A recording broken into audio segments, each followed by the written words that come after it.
ما أجمل الله، ما أرحم الله الذي هو أرحم بالعبد من نفسه، أرحم بك من أمك.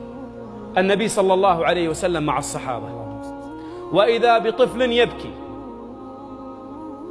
يجأش بالبكاء، نظر عليه الصلاة والسلام نظرة الأب الرحيم: وإذا رحمت فأنت أم أو أبو، هذان في الدنيا هم الرحماء.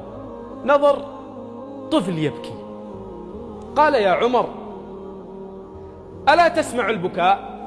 قال: بلى يا رسول الله. قال: احضنه يا عمر. حضنه عمر وأجلسه في حجره رضي الله عن الخطاب فاروق هذه الأمة حتى هدأ روعه.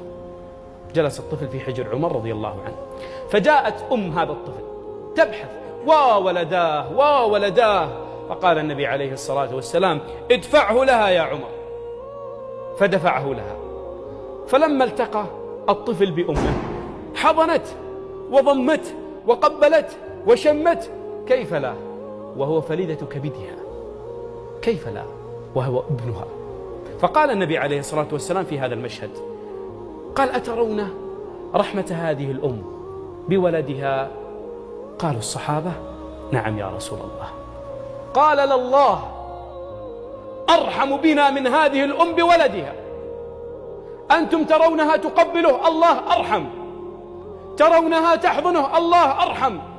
من أتى الله شبرا أتاه الله ذراعا، من أتى الله يمشي أتاه الله هرولة يسعى. من قدم لله شبرا قدم الله له باعا.